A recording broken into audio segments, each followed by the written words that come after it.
तो hello all my dear students, I hope you all are doing good. मैं उम्मीद करता हूं आप सब लोग बहुत बढ़िया होंगे। आज मैं करने जा रहा हूं आप लोगों के साथ आपका मॉक टेस्ट का डिस्कशन। ठीक है, जैसे कि आप सभी लोग जानते हो कि कुछ दिन पहले, जस्ट 2-3 दिन पहले, इंस्टीट्यूट ने डायरेक्ट एक्ट का मॉक टेस्ट पेपर डाला है अपनी वेबसाइट पर। तो जैसे कि मैंने आप सभी को वादा किया था, I have promised you all that जब भी ऐसे अपना मॉक टेस्ट पेपर डाल देगा तो मैं उस पर जल्द से जल्द उसके एमसीक्यू के डिस्कशन करने के लिए आपके पास आ जाऊंगा। क्योंकि जनरली क्या होता है, जो एमसीक्यू होता है वो एमसीक्यू को स्टूडेंट्स को समझने में बहुत ज्यादा समय लग जाता है, बहुत ज्यादा टाइम वेस्ट कर देता है स्टूडेंट एक एक एमसीक्यू की रीजनिंग जानने में। तो ये मेरी जिम्मेदारी है कि आपका समय अभी बच जाए। क्योंकि आज के समय में, अब जब कौन सा महीना चल रहा है, अक्टूबर का, लगभग एक हफ्ते खत्म हो चुके हैं अक्टूबर का, लगभग 20 दिन बचे हुए आपके एग्जाम के लिए। तो ये समय पे, इस समय आपका समय जो बहुत ज्यादा इंपॉर्टेंट समय है उसको बचाना मेरी जिम्मेदारी है। ठीक है, तो जिस तरीके से भी मैं आपका समय बचा सकता हूं मैं कोशिश करता रहूंगा, लास्ट समय तक, आखिरी वक्त तक मैं आपका समय बचाने की कोशिश करूंगा। ठीक है, so without wasting any further time let us start the discussion. मैं उम्मीद करता हूं कि आप लोगों ने ये मॉक टेस्ट गो थ्रू कर लिया होगा, और आपने मॉक टेस्ट गो थ्रू कर लिया होगा। उसके बाद अभी आपको क्या करना है, अभी आपको इसके बारे में रीजनिंग जानना है। अगर आपने मॉक टेस्ट गो थ्रू नहीं किया है पहले, तो फिर आप इस लेक्चर को अभी मत देखिए, आप बाद में देख लेना। ठीक है, जब आपका मॉक टेस्ट देखकर हो जाएगा। ठीक है, और अगर आपका मॉक टेस्ट देखकर पूरा हो चुका है, आपने लिख लिया है, या आप ओरल, मैं तो रेकमेंड करूंगा कि आप लिख के करिए पूरा का पूरा पेपर अगर समय है तो। और अगर समय नहीं है तो आप ओरली कर लीजिए, आपकी मर्जी, जैसे आपको ठीक लगता है। लेकिन पहला प्रेफरेंस आप लिख के करोगे तो ज्यादा बेहतर रहेगा। ठीक है, सो एक बार वो हो जाएगा, उसके बाद आप इस पर्टिकुलर लेक्चर को जरूर देख लेना। भले आपके सारे आंसर सही भी आ गए होंगे ना, तो भी आप देख लेना। द रीजन इसलिए बोल रहा हूं क्योंकि बहुत बार आपकी जो आंसर सही आ जाता है लेकिन आपकी रीजनिंग गलत हो जाती है। तो ये रीजनिंग जानना भी बहुत जरूरी है, क्योंकि वो आपको शायद एग्जाम में और हेल्प कर सकता है। एनीवेज, जैसे कि इंस्टीट्यूट का स्टैंडर्ड फॉर्मेट है पेपर पूछने का, पहले 2 क्वेश्चन केस सिनेरियो होंगे, और हर एक केस सिनेरियो में 5-5 क्वेश्चन होंगे, 2-2 मार्क के ईच। और उसके बाद 5 सिंगल क्वेश्चन होंगे, 2-2 मार्क के ईच। टोटल 15 क्वेश्चन आपके एग्जाम में जनरली आते हैं। ठीक है, तो पहला case scenario is a very important provision. किसके ऊपर दिया गया है? स्लम सेल पर दिया गया है पहला केस सिनेरियो। ठीक है, तो चलिए देखते हैं पहला केस सिनेरियो। मैं ऑब्वियसली क्वेश्चन नहीं पढ़ने वाला हूं, मैं उम्मीद करता हूं आप लोगों ने, मैं जैसे मैंने पहले ही बता दिया, मैं ये उम्मीद कर रहा हूं कि आप लोगों ने क्वेश्चन पूरा पढ़ लिया है, आप लोगों ने मॉक टेस्ट पेपर अपने एंड पे सॉल्व कर लिया है, और आप मेरे इस वीडियो के पास कब आ रहे हो? जब आपको उसकी रीजनिंग जानना है। तो ठीक है, तो चलिए पहला क्वेश्चन क्या है? पहला क्वेश्चन ये है। इसमें क्या बोला गया है? इसमें बोला गया कि निकालिए क्या इसका कॉस्ट ऑफ एक्विजिशन और निकालिए इसका कैपिटल गेन्स। तो अपने को 2 चीज निकालना है, एक इसका कॉस्ट ऑफ एक्विजिशन और इसका कैपिटल गेन्स। अब स्लम सेल में आप कॉस्ट ऑफ एक्विजिशन कैसे निकालते हो? How did you compute the cost of acquisition in case of slump sale? Net worth of the undertaking, जो भी अंडरटेकिंग का नेटवर्थ होगा वो हो जाता है आपका कॉस्ट ऑफ एक्विजिशन। नेटवर्थ कैसे निकालते हो? सारे एसेट्स माइनस सारी लायबिलिटीज। अब सारे एसेट्स को कैसे कैटेगराइज करते हो? Depreciable assets, non depreciable assets, self generated goodwill, और चौथा है 35 एडी एसेट्स। अब इस क्वेश्चन में अगर आप गौर से देखो तो सेल्फ जनरेटेड गुडविल कुछ है नहीं, 0, और 35 एडी एसेट्स भी नहीं है। इस क्वेश्चन में 2 ही एसेट्स है, एक डेप्रिशिएबल एक नॉन डेप्रिशिएबल। अब जो नॉन डेप्रिशिएबल एसेट्स है उसमें क्या क्या आएगा? उसमें सबसे पहले लैंड आ जाएगी। तो लैंड की आपको क्या लेना होती है? नेटवर्थ के अंदर लैंड की आपको बुक वैल्यू लेनी होती है, ये चीज दिमाग में रखिए। ठीक है, लैंड की बुक वैल्यू ले लो। ठीक है, और बाकी फिक्स्ड एसेट्स के लिए आप क्या लोगे? बाकी फिक्स्ड एसेट्स के लिए आप इनकम टैक्स की डब्ल्यूडीवी ले लोगे। तो लैंड के लिए बुक वैल्यू ले लो और बाकी फिक्स्ड एसेट्स के लिए इनकम टैक्स की डब्ल्यूडीवी ले लो। तो फिक्स्ड एसेट्स खत्म हो गए, अब बच गए अदर एसेट्स। अब अदर एसेट्स यूनिट सी ट्रांसफर कर रहे हो आप। अदर एसेट्स के लिए आप क्या लोगे? अदर एसेट्स के लिए आप ले लोगे बुक वैल्यू। बुक वैल्यू लेना होता है आपको, मार्केट वैल्यू नहीं लेना होता है, बुक वैल्यू लेना है। साफ साफ आप बुक वैल्यू यहां से उठा लो। ठीक है, बुक वैल्यू के अंदर अगर लिसन केयरफुली, उसके बाद में आपको लाइबिलिटी में क्या लेना है? लाइबिलिटी में भी आपको बुक वैल्यू लेना है, प्रोविजन फॉर टैक्स, सब चीज की बुक वैल्यू लेना है। ठीक है, everything will be book value, everything. Therefore हमारा देखो नेटवर्थ का कैलकुलेशन हो चुका है। कैसे हो गया सर नेटवर्थ का कैलकुलेशन? देखो 85 लाख का मैंने लैंड ले लिया, जो बुक वैल्यू है, क्योंकि नॉन डेप्रिशिएबल एसेट्स की बुक वैल्यू लेना है। डेप्रिशिएबल एसेट्स की मैंने क्या ले लिया? इनकम टैक्स की डब्ल्यूडीवी 725, और अदर नॉन डेप्रिशिएबल एसेट्स की भी बुक वैल्यू ले लिया, और जो लाइबिलिटी है उसकी भी बुक वैल्यू। देयरफॉर मेरा जो कॉस्ट ऑफ एक्विजिशन है वो है 1160, as you can see over here. अब मुझे गेन निकालना है। गेन निकालने के लिए मुझे क्या करना पड़ेगा? गेन निकालने के लिए मुझे निकालना पड़ेगा एफएमवी 1, एफएमवी 2। ये फाइनेंस एक्ट 2021 का अमेंडमेंट है, रूल 11 यूएई। रूल 11 यूएई क्या बोलता है कि आपको अभी सेल कंसिडरेशन क्या लेना है, एफएमवी 1, एफएमवी 2। एफएमवी 1 क्या है, जो असेट आप ट्रांसफर कर रहे हो उसकी एफएमवी, और एफएमवी 2 क्या है, जो असेट्स आपको मिल रहे हैं उसकी एफएमवी। तो एफएमवी 1 निकालते चलिए। एफएमवी 1 यहां पर दिया गया, मैंने सारा कैलकुलेशन यहां लिख के रखा है ताकि आपको रेफरेंस के लिए आसानी हो जाए। ठीक है, ये फाइल भी मैं अपलोड कर दूंगा, नीचे डिस्क्रिप्शन बॉक्स में इसकी लिंक डाल दूंगा वेबसाइट की। ठीक है, कहां पर मैंने इसको अपलोड किया और टेलीग्राम चैनल में इसको मैंने कहां पर डाला। ठीक है, ताकि आपको आसानी हो जाए। नाउ एफएमवी 1, अब जो असेट्स आप ट्रांसफर कर रहे हो उसकी एफएमवी लेना है। तो उसमें आपको क्या लेना होता है पता है, लैंड के लिए अब आपको लेना होता है स्टैंप ड्यूटी वैल्यू। इसलिए देखिए मैंने लैंड के लिए स्टैंप ड्यूटी वैल्यू ले लिया। ओके, और बाकी सारे असेट्स के लिए क्या लेना होता है, ज्वेलरी वुलरी के लिए एफएमवी लेना पड़ता है, लेकिन ज्वेलरी क्वेश्चन में है नहीं। देखो चेक कर लो, अगर ज्वेलरी होती तो मैं एफएमवी लेता। तो बाकी सारे असेट्स के लिए क्या लोगे, बुक वैल्यू ले लोगे। ठीक है, अब बुक वैल्यू कितनी है, 835। तो बाकी फिक्स्ड असेट्स की बुक वैल्यू 835। ओके, तो यहां पर फिक्स्ड असेट निपट गए 190 लैंड की स्टैंप ड्यूटी, क्योंकि इमूवेबल प्रॉपर्टी की स्टैंप ड्यूटी वैल्यू लेने को कहता है एफएमवी 1, और बाकी फिक्स्ड असेट्स 835। अब बच गए अदर असेट्स। अदर असेट्स की आप बुक वैल्यू ले लोगे और करंट लायबिलिटी की भी आप करंट लायबिलिटी की बुक वैल्यू ले लोगे। तो चेक कर लो बुक वैल्यू, तो आपको आ गया एफएमवी 1 1375। एफएमवी 2 क्या है, थोड़ी सी जुकाम है मुझे आज, थोड़ी माफ करना, मुझे मेरा आवाज ठीक से नहीं निकल रही है, लेकिन मैं सोचा जल्द से जल्द डाल दूं। ठीक होने का इंतजार करना सही नहीं होगा इस समय पे। आप लोग बहुत एंशियस हो, आप लोग बहुत मतलब वो हो, इम्पेशेंट हो कि सर जल्द से जल्द डाल दो। सही बात है, आप एक एक काम निपटता है आपका भी, एक एक चीज दिमाग से खाली होती जाती है कि भाई ये काम हो गया, अभी चलो आगे बढ़ते दूसरा काम करते। एफएमवी 2 में क्या आता है, आपको क्या मिला, अरे इस क्वेश्चन में मुझे कुछ नहीं मिला, सिर्फ पैसा मिला और कुछ नहीं। पैसा कितना मिला, 1340 रुपए मिले बस, इसके अलावा और कुछ नहीं मिला। तो देयरफॉर 1340 एफएमवी 2, और कुछ नहीं मिला। अगर कोई एसेट मिलता तो उसकी भी एफएमवी लेता। ठीक है, therefore whichever is higher is how much, 1375। अब 1375 आपका सेल कंसिडरेशन आ जाएगा, व्हिचएवर इज हायर। आपका कॉस्ट ऑफ एक्विजिशन 1160 और देयरफॉर डिफरेंशियल अमाउंट 215। देयरफॉर इसका आंसर क्या आ गया, 215 lakh. Is it clear, I hope it is clear to all of you. ये पहला एमसीक्यू है, बहुत जबरदस्त एमसीक्यू है। ये एमसीक्यू है कोई, हाँ ये एमसीक्यू है, ये तो पूरा का पूरा क्वेश्चन है। ये तो 8 मार्क का क्वेश्चन इन लोगों ने एमसीक्यू के तौर पे डाल दिया, बस लिखना नहीं है हमको, सॉल्व तो पूरा करना है।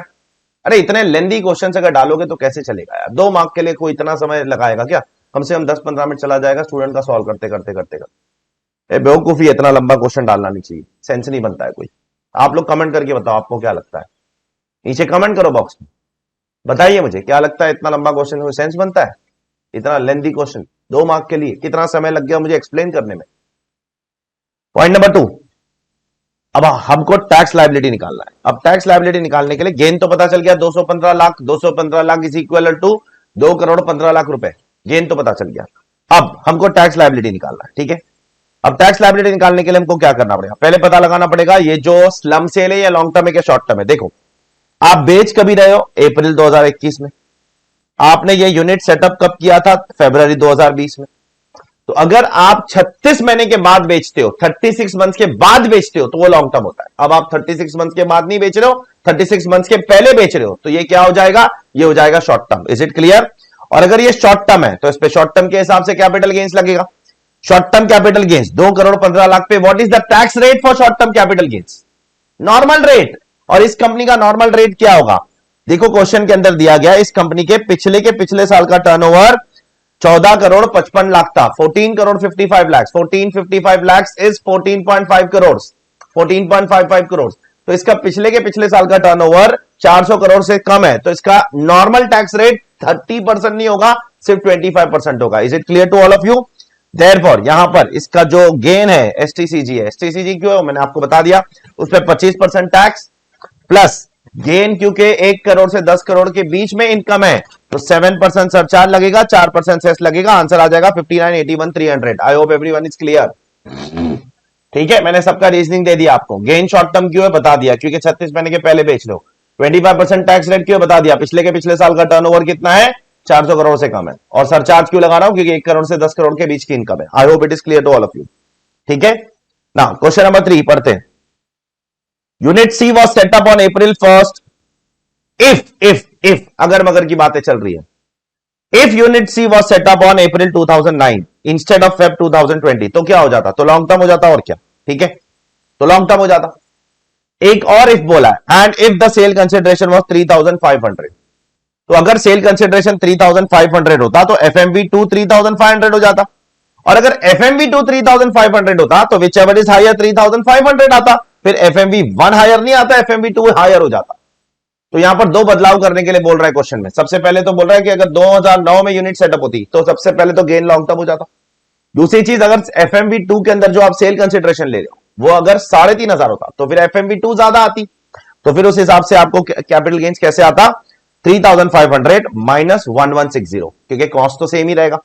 तो आंसर आपका आ जाता LTCG, ये LTCG हो जाता आपका। LTCG कितना होता, 2340 का LTCG। अब उस पर आप कितना टैक्स लगाते, अब 25% नहीं, LTCG is tax under section 112 at what rate, 20%।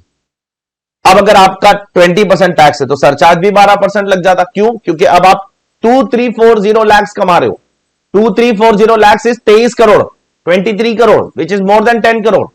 तो इसलिए आपको यहां पर सरचार्ज भी कितना लग जाता, 12% का लग जाता, क्योंकि आप 10 करोड़ से ज्यादा की इनकम कमा रहे हो। 4% सेस, देयरफॉर आपका आंसर 2340 और 545.13 लाख आएगा। आप कैलकुलेशन करके देख लेना, ठीक है बेटा। मजा आ रहा है कि नहीं आ रहा है, मजा आ रहा है नीचे कमेंट करो, जबरदस्त, अच्छा क्वेश्चन बना है, लेकिन लेंदी है, बहुत लेंदी है। लेंदी लग रहा है कि नहीं लग रहा है बताओ मुझे। चलिए, आपका इंटरेक्शन बहुत जरूरी है मेरे लिए। चौथा question, what would be the minimum alternate tax under 115 JB for AY 22-23 if दो limited is located in IFSC। अगर वो IFSC में लोकेटेड है तो उसका मैट कितना था। अब देखो, उसका बुक प्रॉफिट दिया है 320 लाख। अब 320 लाख में जनरली कितना टैक्स लगता है, मैट में 15%, लेकिन अगर IFSC के अंदर लोकेटेड है तो 9%। बराबर है कि नहीं, मैट AMT दोनों 9% हो जाता है IFSC वालों के लिए। हाँ, consideration should be received in convertible foreign currency, ऐसा एक कंडीशन है, वो फुलफिल करना पड़ेगा। तो 3 करोड़ 20 लाख का बुक प्रॉफिट है, उस पर 9% मैट, क्योंकि आप IFSC के अंदर हो। 7% सरचार्ज क्यों लगा रहा हूं, क्योंकि 1 करोड़ और 10 करोड़ के बीच में है book profit. Book profit 1 crore से ज्यादा है, 10 करोड़ तक है तो 7%, 10 करोड़ से ज्यादा है तो 12% प्लस 4% सेस। ये करोगे तो आपको आंसर 32,4,864 आंसर आएगा। आप चेक कर लेना, ठीक है। कैलकुलेशन मैं नहीं कर रहा हूं, मैं आपको कैलकुलेशन करके बता दे रहा हूं बोर्ड के ऊपर। ऑब्वियसली उतना तो आप कर ही सकते हो, ठीक है। और लास्ट क्वेश्चन, अगर ध्रुव लिमिटेड IFSC के अंदर है और सब कुछ पैसा कन्वर्टेबल फॉरेन करेंसी में कमाता है और 200 लाख का डिविडेंड देता है तो क्या होगा। तो किसी के भी हाथ में टैक्स नहीं लगता है। IFSC से अगर डिविडेंड डिस्ट्रीब्यूट किया तो DDT तो वैसे ही निकल गया, डिविडेंड डिस्ट्रीब्यूशन टैक्स का कॉन्सेप्ट तो वैसे ही स्क्रैप हो गया। शेयर होल्डर के हाथ में भी एग्जेम्प्ट है। IFSC से अगर यूनिट से शेयर होल्डर कुछ पैसा कमाता है वो डिविडेंड एग्जेम्प्ट है, एग्जेम्प्ट है, एग्जेम्प्ट है। Is it clear to everyone, बोलिए। I hope it is clear to all of you, okay. तो ये है आपका पहला केस सिनेरियो, ठीक है। एक बार देख लो फिर आगे बढ़ते हैं। तो चलिए अगले केस सिनेरियो की तरफ बढ़ते हैं सब लोग मिलकर ना। अगला केस सिनेरियो पूरा का पूरा किस पे डिपेंडेंट है, पेनाल्टी के प्रोविजंस पे डिपेंडेंट है, ठीक है। तो यहां पर एसएससी का टैक्स रेट 25% है, ये बताया गया है, ठीक है। एसएससी एक कंपनी है, ये बताया गया है। उसके बाद एसएससी का रिटर्न प्रोसेस होता है, तो इतने पे प्रोसेस होता है। उसके बाद 143 में असेसमेंट होता है तो इतने पे असेसमेंट होता है, और उसके बाद 147 में असेसमेंट होता है तो इतने में होता है। तो ये एक साधारण सा क्वेश्चन है। अब क्वेश्चन नंबर 6, पहले क्वेश्चन का आंसर देने की कोशिश करते हैं। Which of the following statement regarding penalty on 1,60,000 towards personal expenditure is correct. अब 1,60,000 कहां ऐड हो रहा है, 1,60,000 जो ऐड हो रहा है ना वो इनकम प्रोसेस होते समय ऐड हो रहा है। कहां पर हो रहा है, 143(1) में ऐड हो रहा है। अब हमेशा याद रखना 143(1) में आप रिटर्न में कुछ भरते हो और 143(1) में जो इंटीमेशन आता है उसमें अगर कुछ एडिशन होता है तो उस पर पेनाल्टी कभी भी नहीं लगती है। पेनाल्टी कब लगती है, जब एओ कुछ ढूंढता है। एओ कब ढूंढता है, जब असेसमेंट में ढूंढता है। 143, 144, 147 तब अगर कुछ ढूंढता है तो पेनाल्टी लगती है। तो जब प्रोसेस होकर जब आपने आईटीआर भरा, आईटीआर भरने के बाद रिटर्न प्रोसेस हो रहा है, उसमें कुछ एडिशन हो रहा है, उस पर पेनाल्टी कभी नहीं लगती है। ये चीज पे मैंने स्पेशल एम्फेसिस क्लास में डाला था। Therefore, since the addition of 1,60,000 is an adjustment referred in 143(1), ये प्रोसेसिंग का एडजस्टमेंट है, ये असेसमेंट का एडजस्टमेंट नहीं है, एओ ने नहीं ढूंढा है। Therefore, no penalty is leviable. This is the correct answer. I hope it is clear to everyone. Is it? अगले एमसीक्यू की तरफ बढ़ते हैं। MCQ number 7, what is the penalty leviable under 270A as a consequence of 143(3) assessment if the addition was not on account of misreporting? ये misreporting नहीं है, मतलब यहां पर आपको 50% पेनाल्टी लगेगी, 200% नहीं लगेगी। अब ये कौन से केस की बात कर रहा है, ये बात कर रहा है 143(3) के अंदर। अब 143(3) के अंदर एओ ने इनकम कितनी असेस किया है, 12,20,000 नेगेटिव इनकम असेस किया है, लॉस है। लेकिन प्रोसेस्ड होते समय 143(1) में आपकी इनकम कितनी थी? 16,40,000 रुपए। तो इनकम आपकी 16,40,000 से लेकर 12,20,000 पे गिर गई है। इसका मतलब एओ ने 4,20,000 का एडिशन किया है कि नहीं किया है? तो आपकी under reported income will be how much? 4,20,000 rupees. ठीक है, income assessed minus income processed. Assessed कितना है? 12,20,000। प्रोसेस कितना है? 16,40,000। Differential amount 4,20,000।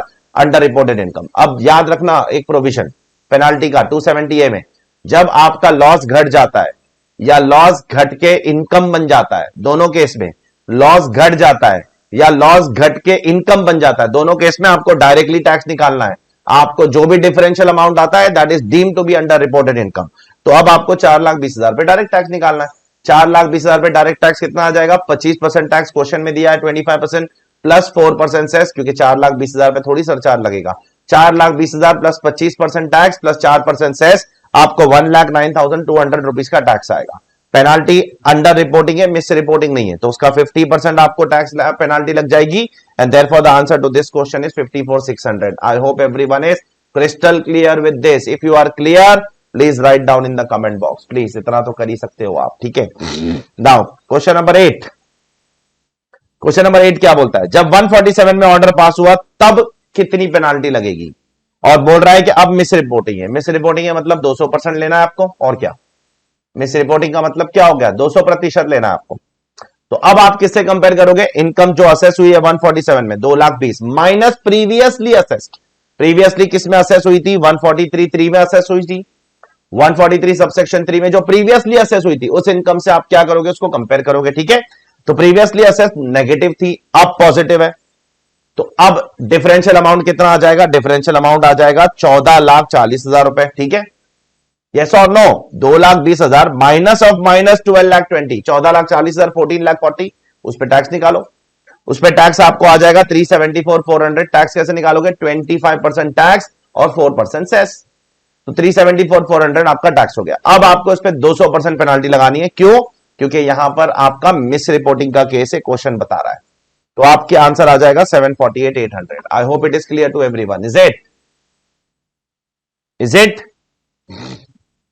I hope it is clear.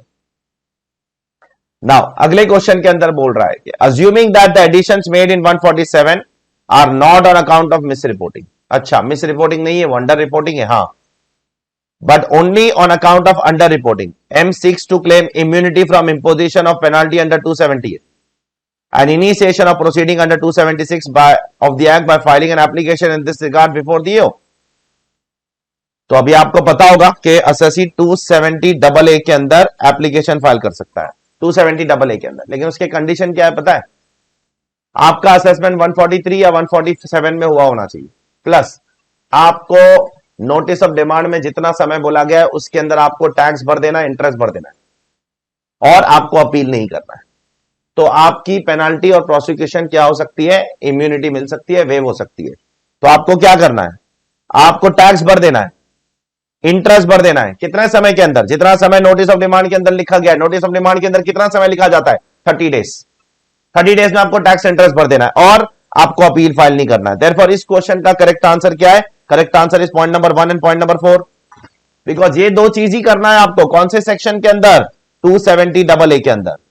और 270AA के अंदर है ना, मिस रिपोर्टिंग वाली पेनाल्टीज वेव नहीं होती है, इसलिए यहां पर लिखा है, मैंने आपको क्लास में बोला है, वहां पर सिर्फ अंडर रिपोर्टिंग वाली पेनाल्टी वेव होती है। मतलब सिर्फ 50% वाली पेनाल्टी वेव हो सकती है, 200% वाली पेनाल्टी 270AA में वेव नहीं होती है। इसलिए क्वेश्चन ने पहले ही डिस्क्लेमर डाल दिया है, भाई मिस रिपोर्टिंग है ही नहीं क्वेश्चन में, हम तो अंडर रिपोर्टिंग मान के चल रहे हैं, मिस रिपोर्टिंग का कॉन्सेप्ट ही नहीं है यहां पर। तो अगर मिस रिपोर्टिंग होता तो फिर तो आप वेवर ले ही नहीं सकते हो, क्योंकि वहां पर सिर्फ 50% वाली पेनाल्टी वेव होती है, 200% वाली पेनाल्टी वेव नहीं होती है। I hope it is clear to all of you. Is it? और एक आखिरी क्वेश्चन यहां पर, ठीक है, चलो देखते हैं, भी अच्छा क्वेश्चन है। Out of the addition of 4,20,000 किया ना वो एओ ने 143(3) में 4,20,000 का addition. Suppose 1,80,000 is on account of false entry deliberately made by. अभी फॉल्स एंट्री मारोगे बुक्स ऑफ अकाउंट में, ठीक है, फॉल्स एंट्री मारोगे तो पेनाल्टी प्रोसिक्यूशन लगेगा कि नहीं लगेगा आपके ऊपर? एक अलग से सेक्शन बनाया गवर्नमेंट ने 271AD। याद करो कि जितनी भी फॉल्स एंट्री मारते हो आप, 271 AAD में जितनी भी फॉल्स एंट्री मारते हो उतने की रीसेंट अमेंडमेंट है, फाइनेंस एक्ट 20 या 21 का अमेंडमेंट है। फाइनेंस एक्ट फॉल्स एंट्री जितनी भी मारते हो तो उतने आप रुपए की आपको पेनाल्टी लगेगी। तो कितने रुपए की फॉल्स एंट्री मारी आपने? 1,80,000। सो पेनाल्टी ऑफ 1,80,000 अंडर 271 AAD ये लगना है आपको, साथ साथ में प्रोसिक्यूशन तो लगना ही है, ठीक है। तो देयरफॉर क्वेश्चन पर apart from the penalty under 270, sir 270 ये भी लगेगी डेफिनेटली, ये अलग चीज है, ये अलग चीज है, ये अलग चीज है, ये अलग चीज है, दोनों लगने वाली है आपको, साथ में प्रोसिक्यूशन भी होगी, जेल भी हो सकती है, ठीक है। तो भयंकर प्रोविजन बना के रखा है गवर्नमेंट ने, एक बार चेक कर लो, बहुत ही ब्यूटीफुल क्वेश्चन था, ये भी आसान क्वेश्चन था वैसे, इतना कोई डिफिकल्ट नहीं था, पहला वाला क्वेश्चन ज्यादा अच्छा था और ये इतना लेंदी नहीं था, तो इतना दोष नहीं दे सकते। हाँ थोड़ा सा लेंदी बोल सकते हो, बीच बीच में कुछ बहुत ज्यादा प्रैक्टिकल क्वेश्चन डाल दिए इन्होंने कि पूरा का पूरा पेनाल्टी निकालो, लेकिन वो ओरली भी हो सकता है, उसको लिखने की जरूरत नहीं। तो चलिए अब हम लोग इंडिविजुअल एमसीक्यूज की तरफ बढ़ते हैं। इंडिविजुअल एमसीक्यूज में भी कुछ एमसीक्यूज बहुत जबरदस्त डाले इंस्टीट्यूट ने, वो मैं आपको बता दूंगा कौन सा वाला, ठीक है। ये पहला वाला आसान एमसीक्यू है, इसके अंदर कुछ खास नहीं है। ये एमसीक्यू है on section 44 BBA non resident chapter के ऊपर, ठीक है। तो यहां पर एक आपकी फॉरेन कंपनी है, फॉरेन कंपनी क्या कर रही है, वो फ्लाइट वाइट चला रही है, फ्लाइट वाइट चला रही है, तो 44 BBA में आपकी deemed income is 5% of your amount receive. अब इसमें क्या क्या कवर होगा, ठीक है। अगर कोई फ्लाइट इंडिया से उड़ के जाती है, इंडिया से उड़ के फ्लाइट जा रही है तो वो तो कवर हो जाएगा, और अगर कोई फ्लाइट बाहर से उड़ रही है लेकिन पैसा इंडिया में रिसीव हो रहा है तो भी कवर हो जाएगा। दो चीज कवर होती है, फ्लाइट इंडिया से उड़ रही है तो वो तो कवर होना ही है, और फ्लाइट बाहर से उड़ रही है तो पैसा इंडिया में रिसीव होना चाहिए। तो ऐसा कितना पैसा इंडिया में वो आ रहा है, ठीक है, चलो चेक करते। सबसे पहले ये 40 करोड़ रुपया किस चीज के लिए, ये फ्लाइट मुंबई से उड़ रही है तो ये 40 करोड़ तो आपको लेना पड़ेगा, ठीक है। और दूसरा 120 करोड़ रुपया और आ रहा है, लेकिन उसमें से ये फ्लाइट कहां से उड़ रही है, ये फ्लाइट बाहर से उड़ रही है, तो अब ये नहीं आ सकता, ये नहीं कवर कर सकते हो, इसमें सिर्फ वही पोर्शन कवर कर सकते हो जितना पैसा इंडिया में रिसीव हुआ है। तो इस 120 करोड़ में से इंडिया में कितना रिसीव हुआ है, सिर्फ 40 करोड़ रिसीव हुआ है, तो ये 40 करोड़ भी आप ले लोगे, ठीक है। पहला 40 करोड़ मैंने क्यों लिया, क्योंकि फ्लाइट इंडिया से उड़ रही है। दूसरा वाला पूरा 120 करोड़ मैं क्यों नहीं ले रहा हूं, क्योंकि फ्लाइट बाहर से उड़ रही है। बाहर से अगर फ्लाइट उड़ रही है तो वो पैसा आप नहीं ले सकते हो, उसमें से सिर्फ उतना ही ले सकते हो जितना पैसा इंडिया में रिसीव हुआ है। तो टोटल 80 करोड़ रुपीस आपका इस सेक्शन के अंदर कवर होगा। ये टोटल रिसीट आ गई, उसका 5% आपका डीम्ड इनकम, कोई खर्चों का डिडक्शन आपको नहीं मिलता है इस सेक्शन के अंदर, कोई भी पीजीवीपी एक्सपेंसेस का डिडक्शन नहीं मिलेगा आपको, सारे PGBP expenses are disallowed under this particular section. तो आपको 5% उसकी डीम्ड इनकम माननी पड़ेगी। 4 करोड़ रुपए आपकी इनकम आ गई, 4 करोड़ इनकम आ गई, आप एक फॉरेन कंपनी हो, फॉरेन कंपनी हो तो 40% आपको टैक्स लग जाएगा, 2% सेस लग जाएगा, क्योंकि 1 करोड़ से लेकर 10 करोड़ के बीच में इनकम है तो 2% सेस, 4% सरचार्ज। अगर आप ये करोगे तो देखो आपको 4 करोड़ इनकम और 1,69,72,800 रुपीस, ये आपका क्या हो जाएगा, टैक्स आ जाएगा। आप चेक कर लो, ठीक है, इस कैलकुलेशन के हिसाब से। I hope it is clear to all of you, okay. तो अगला question is also very simple question, it is on 194 LB and section 94A। Again ये नॉन रेसिडेंट के ऊपर क्वेश्चन है, ठीक है। तो यहां पर एक इंफ्रास्ट्रक्चर डेट फंड है और वो दो लोगों को पेमेंट कर रहा है, एक नॉर्मल इंसान को पेमेंट कर रहा है और एक जो एनजेए में लोकेटेड है उसको पेमेंट कर रहा है, ठीक है। तो जो नॉर्मल इंसान को पेमेंट कर रहा है उसका टीडीएस वो कितना काटेगा, 194 LB के अंदर, 194 LB में 5% प्लस सेस 4% सेस, और जो एनजेए में लोकेटेड है उसका 30% टीडीएस काटना पड़ेगा प्लस सेस। ये कहां लिखा गया है, 94A सबसेक्शन 5 के अंदर लिखा गया है। तो जो नॉर्मल पर्सन है, एनजे में लोकेटेड नहीं, उसका आप नॉर्मल 194 LB के हिसाब से 5% टीडीएस काटो। इसीलिए इसका आंसर क्या आएगा, जो नॉर्मल पर्सन है, ठीक है, ये फॉरेन कंपनी नॉर्मल है, इसका आप 5.2% टीडीएस काटो। 5.2 कैसे आया, 5% प्लस 4% सेस। और जो ये एनजे में लोकेटेड है, पीटर कहां पर लोकेटेड, पीटर पैटर जो भी नाम है उसका, ठीक है, पीटर है, एक जगह पीटर लिखा है, एक जगह पैटर लिखा है, ठीक है, यहां पैटर है, यहां पीटर है, जो भी है, मतलब पीटर पैटर रेनफॉल, क्या है, ये पोएट्री चल रही है यहां पर। TDS at the rate of 31.2%। ये 31.2% क्यों है, क्योंकि ये एनजे में लोकेटेड है। Is it clear to everyone, I hope it is clear to everyone, okay okay, I hope it is clear. Now ये एक बहुत ही इंटेलिजेंट क्वेश्चन है। कैसा क्वेश्चन है, इंटेलिजेंट, बहुत ही समझदार लोगों के लिए क्वेश्चन बनाया गया है, ठीक है। और ये क्वेश्चन आज आपको बता देगा बेटा, मैं गारंटी से बोलता हूं कि अगर आपने डायरेक्ट टैक्स को बारीकी से नहीं पढ़ा है, सिर्फ ऐसे उड़ा दिया ऊपर ऊपर से समरी बुक से, तो आपको यह क्वेश्चन कभी समझ नहीं आ सकता है, ठीक है। और मैं आपको बताऊंगा कितनी बारीकी से हम लोगों ने क्लास में पढ़ा है, आपको बारीकी बताता हूं। ये क्वेश्चन उस बारीकी का एग्जाम्पल है ऐसा लग रहा है कि इंस्टीट्यूट ने ये हमारे इस पर्टिकुलर नोट को देखकर ही इस पर्टिकुलर क्वेश्चन को बनाया। आज के पहले ऐसा क्वेश्चन इंस्टीट्यूट के किसी भी बुक के अंदर, कोई एमसीक्यू बुकलेट कहीं पर भी नहीं मिलेगा आपको। क्या हो रहा है सर ऐसा इस क्वेश्चन के अंदर? देखो यहां पर एक बंदा है मिस्टर साहिल, उसने 3 जगह इन्वेस्टमेंट करके रखा है। एक इन्वेस्टमेंट फंड में इन्वेस्ट करके रखा है, एक real estate investment trust REIT के अंदर इन्वेस्टमेंट करके रखा है, और एक सिक्योरिटाइजेशन ट्रस्ट के अंदर इन्वेस्टमेंट करके रखा है। एक जगह पे 10% इन्वेस्टमेंट है, एक जगह पे 7.5% इन्वेस्टमेंट है, एक जगह पे 5% इन्वेस्टमेंट, तीनों जगह पे अलग अलग इन्वेस्टमेंट है। ठीक है, तो इन्वेस्टमेंट फंड में कितना इन्वेस्टमेंट किया उसने? इन्वेस्टमेंट फंड में उसने 5% इन्वेस्ट किया। रियल एस्टेट इन्वेस्टमेंट ट्रस्ट में कितना इन्वेस्टमेंट किया है? 10%। और सिक्योरिटाइजेशन ट्रस्ट में कितना इन्वेस्टमेंट किया है? 5%। तो हर जगह से उसको उतना रिटर्न मिलेगा। ठीक है, अब एक बारीक पॉइंट मैंने आपको बताया था, वो है with respect to this line. अब रीट, इन्वेस्टमेंट फंड और सिक्योरिटाइजेशन ट्रस्ट, तीनों ने जितना भी कमाया उसमें से सिर्फ 90% डिस्ट्रीब्यूट किया है, पूरा 100% डिस्ट्रीब्यूट नहीं किया है। पूरा 100% डिस्ट्रीब्यूट नहीं किया है, 90%। 100 रुपया कमाया तो 90 रुपया आपको दे दिया, 10 रुपया अपने पास रखा है। अब यहां पर जाकर आपको एक नोट काम आएगी जो मैंने आपको क्लास में करवाई थी, और मैंने बहुत बारीकी से जबरदस्त इंटरलिंकिंग करके बताई थी। अगर आपने ये इंटरलिंकिंग अपनी रिस्पेक्टिव क्लास में नहीं की है तो आपको ये प्रोविजन कभी समझ आ ही नहीं सकता है। मैं आपको बताने जा रहा हूं वो इंटरलिंकिंग क्या है। Just wait for a second.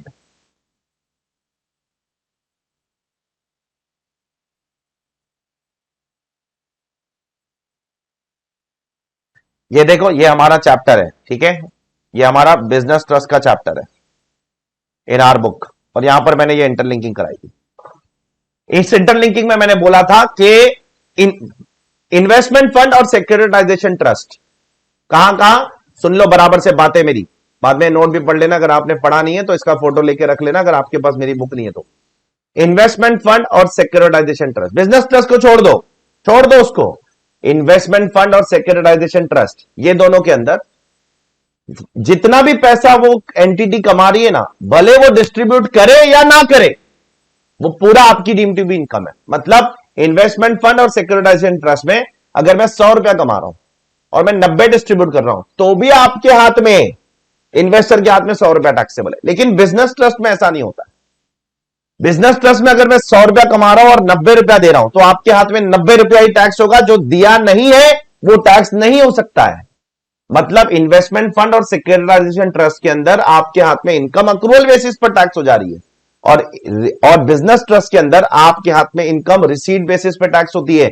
मैं अगर 100 में से 90 डिस्ट्रीब्यूट कर रहा हूं तो आप 90 इनकम दिखाओगे, 100 नहीं दिखाओगे। Did you understand? Do you remember this point which we have done in class? ये चीज पे हमने एम्फेसिस डाला था। यहां तक के रेगुलर बैच में तो मैंने आपको इसको बेयर एक्ट खोल के पढ़ाया था। बेयर एक्ट, बेयर एक्ट खोल के मैंने आपको शब्दों का खेल बताया था कि गवर्नमेंट क्या शब्दों का खेल खेल रही है। याद आ रहा है? याद आ रहा है तो नीचे कमेंट करो यार, इतना तो हक बनता है हमारा। ठीक है, इतना बारीकी से पढ़ा है डायरेक्ट टैक्स को, जरूरी है। देखो इंस्टीट्यूट कितनी बारीकी से पूछ रहा है एग्जाम में। अब मैं आपको बताता हूं क्या होगा। ठीक है, अब आपको कैलकुलेटर उठाना पड़ेगा इस सम के लिए। बहुत ही जबरदस्त क्वेश्चन है, दिल खुश हो गया देखकर। कितना कमाया? 6,30,000। 6,30,000 कमाया ना, उसका 7.5% ले लो, उसका 7.5% ले लो। ठीक है, 7.5% ले लो। अब 90 मत लेना, क्योंकि अगर 90 भी डिस्ट्रीब्यूट किया है तो इसको पूरा इनकम ही दिखाना पड़ेगा। सिक्योरिटाइजेशन ट्रस्ट के अंदर जितना डिस्ट्रीब्यूट किया वो भी दिखाना है, जो नहीं डिस्ट्रीब्यूट किया वो भी दिखाना है। तो ये 6,30,000 रुपया कमाया ना, उसमें से 90% डिस्ट्रीब्यूट किया, 90 नहीं पूरा ले लो। सिक्योरिटाइजेशन ट्रस्ट और इन्वेस्टमेंट फंड में पूरा लेना पड़ेगा आपको। बिजनेस ट्रस्ट के अंदर आपको जितना डिस्ट्रीब्यूट किया उतना ही लेना है। सेकेंड, इन्वेस्टमेंट फंड पे आते हैं हम लोग, हम लोग अभी रीट में आते हैं। रीट, ये हो गया, ये हो गया। ये कैसे आई सर इनकम? बता देता हूं एक बार फिर से। 6,30,000 इंटू 7.5%। लेकिन सर 90%, 90 भी डिस्ट्रीब्यूट किया है, तो जो डिस्ट्रीब्यूट किया है वो भी दिखाना है, जो नहीं डिस्ट्रीब्यूट किया है वो भी दिखाना है, पूरा दिखा दो। ठीक है सर। सर रीट के अंदर क्या करना है? सर रीट के अंदर सुन लो, रीट के अंदर ये जो रियल एस्टेट प्रॉपर्टी से इनकम आ रही है ना, ये इन्वेस्टर के हाथ में टैक्सेबल होती है। ये भी इन्वेस्टर के हाथ में टैक्सेबल होती है जो एसपीवी से इंटरेस्ट आता है। अदर इनकम इन्वेस्टर के हाथ में एग्जेम्प्ट होती है, याद करो रीट में। ठीक है, तो रीट के केस में यहां पर 20,20,000 रुपए इन्वेस्टर के हाथ में टैक्सेबल होगी। लेकिन अब उसमें से इस बंदे का कितना शेयर है? इस बंदे का सिर्फ 10% शेयर है। तो 20,20,000 into 0.10 will come to how much? 2,02,000 rupees. ठीक है, ये बंदे की टोटल इनकम कितनी है मिस्टर साहिल की? क्योंकि वो 10% शेयर होल्डर, यूनिट होल्डर है ना, तो उसकी 10% इनकम है। 20,20,000 उसकी इनकम है। अब 20,20,000 उसकी इनकम है, लेकिन वो पूरी इनकम नहीं दिखाएगा। क्यों? क्योंकि बिजनेस ट्रस्ट में जितना डिस्ट्रीब्यूट होता है उतना ही दिखाना होता है, पूरा दिखाना जरूरी नहीं है। देयरफॉर कितना दिखाएगा? उसका 90%। तो इसका 90% will come to how much? 1,81,800। Did you understand this point? Please tell me all of you. यहां पर आप पूरा नहीं दिखाओगे, यहां पर जितना डिस्ट्रीब्यूट किया है उतना ही दिखाना है। कितनी बारीक चीजों पे पूछता है इंस्टीट्यूट। अच्छा क्वेश्चन है, बहुत बारीक पूछा है। अगर पढ़ा है ऐसे इस तरीके से तो ही याद होगा, नहीं तो याद नहीं होगा। हमने तो अपनी क्लास में करवाया बेटा आपको, देखो बहुत बारीकी से। ठीक है, तीसरा पॉइंट बोलूं? अब आते हैं हम लोग, पहला दो सॉल्व कर दिया हमने, ये सॉल्व कर लिया, ये सॉल्व कर दिया। इन्वेस्टमेंट फंड पे आते हैं। ठीक है, अब इन्वेस्टमेंट फंड में क्या होता है? ये लॉस है। ये लॉस देखो, आप पहले तो फंड अपने इनकम से सेट ऑफ करने की कोशिश करेगा। क्या ये एलटीसीएल का लॉस वो किसी दूसरी इनकम से सेट ऑफ कर सकता है? नहीं कर सकता है, नहीं कर सकता, क्योंकि LTCL can set off only against LTCG. ठीक है, तो अब ये लॉस इन्वेस्टर को पास ऑन कर सकते हो। कब पास ऑन कर सकते हो पता है? जब इन्वेस्टर 12 महीने से ज्यादा पुराना हो। अब क्वेश्चन के अंदर लिखा है इन्वेस्टर 18 महीने पुराना है, आप इन्वेस्टर को ये पास ऑन कर दो, कोई दिक्कत नहीं, कर सकते हो आप, क्योंकि 18 महीने से ज्यादा पुराना है। अब इन्वेस्टर की इनकम क्या आएगी? गौर से सुनना मेरी बात। क्या पीजीपीपी इन्वेस्टर के हाथ में टैक्सेबल होता है? नहीं, वो फंड के हाथ में टैक्सेबल होता है, इन्वेस्टर के हाथ में एग्जेम्प्ट है। इन्वेस्टर के हाथ में सिर्फ ये 3,20,000 टैक्सेबल है। तो अब 3,20,000 का कितना परसेंट है? 5%, 16,000। लेकिन सर डिस्ट्रीब्यूट तो सिर्फ कितना किया है इन्वेस्टमेंट फंड ने? 90% ही किया। इन्वेस्टमेंट फंड में 90% डिस्ट्रीब्यूट किया है तो भी 100 दिखाना है, तो भी पूरा दिखाना है। वो सिर्फ रीट के अंदर, सिर्फ रीट के अंदर एक्चुअल डिस्ट्रीब्यूशन शो करना है। बाकी इन्वेस्टमेंट फंड और सिक्योरिटाइजेशन ट्रस्ट में जो डिस्ट्रीब्यूट किया है वो भी दिखाना पड़ेगा, जो नहीं डिस्ट्रीब्यूट किया है वो भी दिखाना पड़ेगा। बहुत बारीकी से सुनना अभी। देयरफॉर 16,000 रुपए की उसकी क्या हो गई? अदर इनकम हो गई। क्या लॉस भी इन्वेस्टर को दे दूं? डेफिनेटली दो आप लॉस भी इन्वेस्टर को। क्यों? क्योंकि वो 12 महीने से पुराना इन्वेस्टर है, उसको 5% उसका लॉस दे दो। 5% लॉस 57,500। अब इन्वेस्टर के पास ऑलरेडी 3,80,000 का कैपिटल गेन है, चेक करो। तो इन्वेस्टर क्या करेगा? उसके पास जो 3,80,000 का कैपिटल गेन है ना, वो ये वाला लॉस जो फंड से आ रहा है ना, फंड से, वो उससे सेट ऑफ कर लेगा। 3,80,000 माइनस 57,500, चेक करो, चेक कर लो। तो देयरफॉर आपका टोटल आंसर क्या आएगा? मैं बता रहा हूं आपको टोटल आंसर क्या आएगा। 16,000 कैलकुलेटर पे ले लो। 16,000 कैसे आया? 16,000 आ गया 3,20,000 का 5% मेरा। सर उसमें से 90% लेने का कि पूरा? पूरा लेने का, इन्वेस्टमेंट फंड में पूरा, प्लस 3,80,000 ले लो। ठीक है, उसमें से 57,500 जो आपका लॉस है, 5% लॉस आपका, 57,500 वो लेस कर दो। फिर 47,250 ये ले लो। ठीक है, टोटल मारते जाओ मेरे साथ। पहले क्या लिया आपने? 16,000 प्लस 3,80,000 माइनस 57,500 प्लस 47,250 प्लस 181,800। अगर ये करोगे तो आपको आंसर आ जाएगा 567,550। आई hope you got the answer. आप लोग नीचे कमेंट करके बताओ प्लीज, क्या आप लोगों को ये आंसर आया कि नहीं आया? बताइए मुझे। खुद से जब किया था तो क्या ये आंसर आया था या नहीं आया था? अगर आया था तो बहुत अच्छी बात है बेटा, आई रियली अप्रिशिएट, मैं अप्रिशिएट करता हूं, मैं आपको बहुत धन्यवाद देता हूं इस चीज के लिए कि अगर आपको ये आंसर खुद से आया था तो। इतना आसान क्वेश्चन नहीं है। So moral of the story क्या है? ठीक है, मॉरल ऑफ द स्टोरी ये है कि भाई इन दोनों को बोर्ड पे देख लो अच्छे से, ये और ये बीच वाले से काफी अलग है। बीच वाला जो डिस्ट्रीब्यूट किया है बस उतना ही इनकम दिखाओ। इन्वेस्टमेंट फंड और सिक्योरिटाइजेशन ट्रस्ट जो डिस्ट्रीब्यूट किया वो भी दिखाओ, जो नहीं डिस्ट्रीब्यूट किया वो भी दिखाओ, टोटल दिखा दो। ठीक है, I hope everyone is clear with this. ठीक है, तो ये बहुत ही बढ़िया क्वेश्चन था, जबरदस्त question, 5 star question. Question number 14 की तरफ बढ़ता हूं। Question number 14, mister Parth. Mister Parth कौन है? रेजिडेंट है। और मिस्टर वीर कौन है? नॉन रेजिडेंट है। अब दोनों की अपने को टैक्स लायबिलिटी निकालना है और ऐसे निकालना है कि उनको मैक्सिमम टैक्स सेव करना है, मैक्सिमम टैक्स। तो मैं क्या बोल रहा हूं, मिस्टर पार्थ के लिए आप क्या करो बताए? मिस्टर पार्थ के लिए आप नॉर्मल प्रोविजन लो, 115 बीएससी मत लेना। 115 बीएससी में आपको ज्यादा टैक्स आएगा, आप कैलकुलेट करके देख लेना आप। तो आप नॉर्मल प्रोविजन लो। नॉर्मल प्रोविजन, रेजिडेंट है, 6.5 लाख रुपए का डिविडेंड इनकम है, उसमें से उसको 20% इंटरेस्ट का डिडक्शन मिलेगा, उससे ज्यादा नहीं मिलेगा। तो 6.5 लाख का 20% कम्स टू 1.3 लाख। अब उसने एक्चुअल में कितना इंटरेस्ट पे किया है? 1.5 लाख। यस और नो? तो उसको 1.5 का डिडक्शन नहीं मिलेगा, 1.3 का मिलेगा, 20%। तो उसकी इनकम कितनी हो गई? 5.2 लाख। अब आप दोनों कैलकुलेशन करके देख लो, नॉर्मल भी कर लो, 115 बीएससी भी कर लो। 115 बीएससी में ज्यादा टैक्स आएगा और 500-600 रुपया कुछ एक्स्ट्रा आता है, इसलिए मैं 115 बीएससी नहीं ले रहा हूं, नॉर्मल रह रहा हूं। नॉर्मल के हिसाब से 14,560 रुपए का टैक्स आएगा, चेक कर लो। Is it clear? अच्छा, नॉन रेसिडेंट के लिए कौन सा प्रोविजन एप्लीकेबल है? डिविडेंड के लिए 115 है, वहां पर तो फ्लैट 20% टैक्स लगता है, कोई डिडक्शन नहीं मिलता है। फ्लैट 20% टैक्स, कोई डिडक्शन नहीं। नॉन रेसिडेंट अगर डिविडेंड इनकम कमा रहा है, फ्लैट 20% टैक्स, ठीक है। तो फ्लैट 20% टैक्स के हिसाब से आपका जो भी टैक्स आएगा उसके ऊपर 4% आप सेस मार दो, ठीक है। तो आपको आंसर आ जाएगा 99,840। It is as simple as that.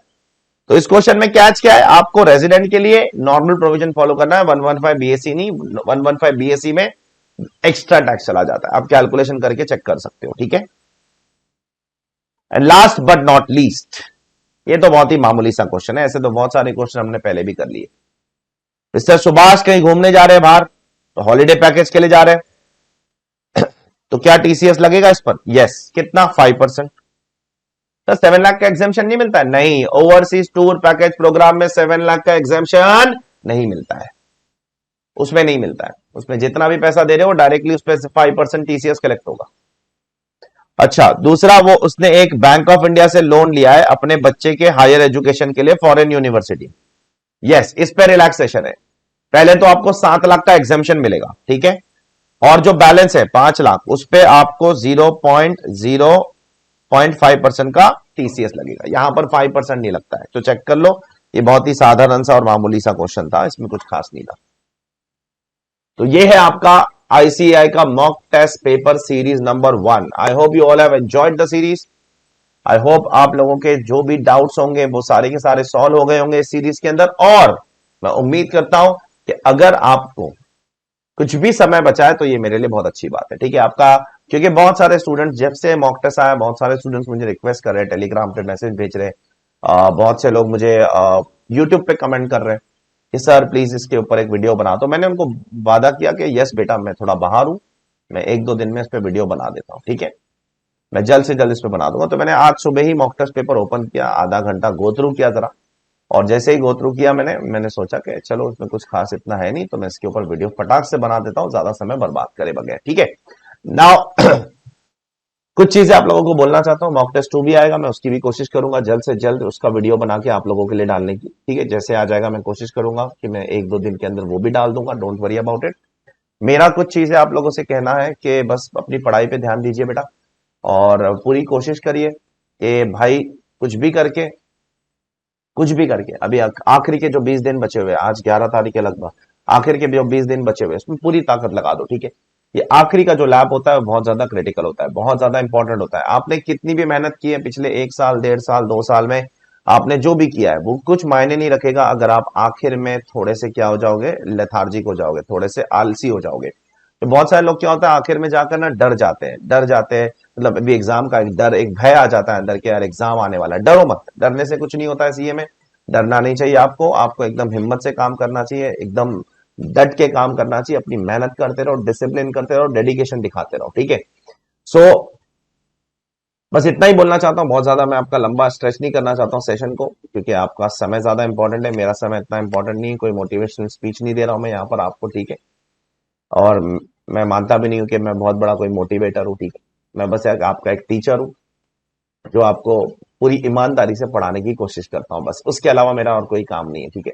तो thank you very much, God bless you all, take care. कोई भी दिक्कत होगी तो जरूर बताना। मॉक टेस्ट पेपर 2 के साथ जल्द आते हैं, ठीक है। Bye all, take care.